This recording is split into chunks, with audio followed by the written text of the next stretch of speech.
मंदिर का घंटा याद दिलाता कोई पुकार रहा है प्रभु के लिए, प्रार्थना के लिए। कब ध्यान दिया, अब सब यहीं छोड़कर जा रहा है ना अकेला। सतगुरुदेव कह रहे हैं, मंदिर का घंटा याद दिलाता कोई पुकार रहा है प्रभु के लिए, प्रार्थना के लिए। कब ध्यान दिया, अब सब यहीं छोड़कर जा रहा है ना अकेला।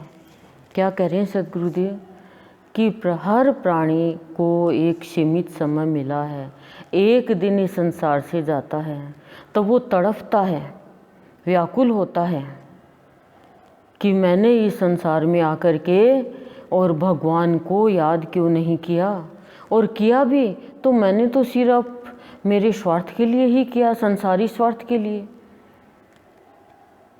मुक्ति प्राप्ति के लिए क्यों नहीं किया। तब कह रहे हैं कि हर मंदिर में जब आरती होती है तो सुबह सुबह घंटा बजता है कि उठो, उठने के लिए याद दिलाते हैं कि उठो, सूर्योदय हो गया, मंदिर में भगवान पुकार रहा है। जैसे स्कूल की घंटी बजती है, बैल बजती है तो क्या होता है, सारे बच्चे खेल रहे होते हैं ग्राउंड में कहीं भी और तुरंत प्रार्थना के लिए चले जाते हैं कि अब प्रार्थना का समय हो गया, उसके बाद क्लास में चले जाते हैं। ऐसे ही मंदिरों में, सदन में घंटे बजते हैं आरती के समय बुलाने के लिए कि सुन जाए सोए हुए प्राणियों को, लेकिन अज्ञानता के कारण घंटा भी सुनकर भी अनसुना कर देता है प्राणी और नींद में सोया रहता है, अपने संसार के काम में लगा रहता है कि नहीं अभी तो झाड़ू का टाइम है, अभी तो नाश्ते का टाइम है, अभी तो ये टाइम है, अभी तो रात को लेट सोए थे, हम तो सुबह लेट उठते हैं, और वो आना ही नहीं चाहता है। बल्कि ये काम भगवान की जब जिस समय आरती होती है उस समय कोई भी किसी का भी कोई काम नहीं रहता है, न कहीं झाड़ू का काम रहता है, न पानी का रहता है, क्योंकि भगवान की आरती तो बहुत जल्दी होती है। तो कह रहे हैं मनुष्य के काम का टाइम भी नहीं रहता, फिर भी वो आलस्य के कारण और भगवान की घंटी सुनता नहीं है, न प्रार्थना करता है।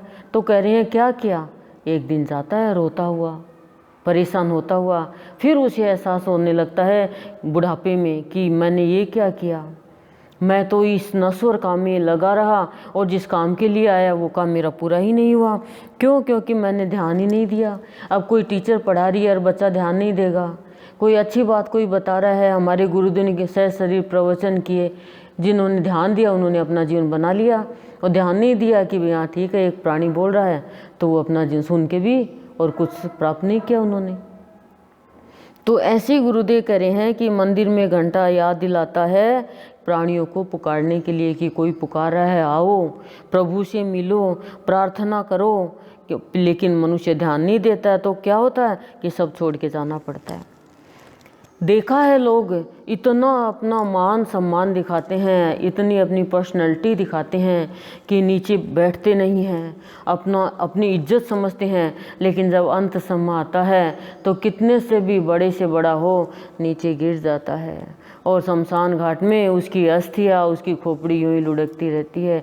कोई उठा ले तो ठीक है, नहीं तो चाहे राजा हो, चाहे महाराजा हो, चाहे सेठ हो और चाहे भिखारी हो, सबकी एक ही स्थिति होती है क्रिया की, लेकिन प्राणी समझता नहीं है। कईयों को देखते हैं नीचे सोए हुए तो मन में ये आता है कि देख जीते जी अपना इतना अहंकार दिखाया कि मैं कुछ हूँ, लेकिन आज देख नीचे पड़ा है, चारपाई भी नहीं है, पर प्राणी जीते जी समझता नहीं है। संत की शरण में आके समझता है कि क्यों मैंने मेरा जीवन व्यर्थ गंवाया।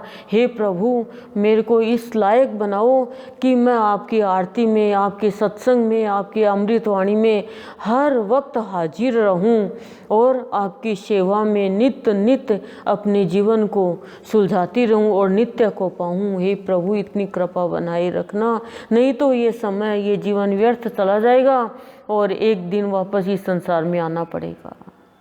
ओम शांति ही शांति प्रशांति।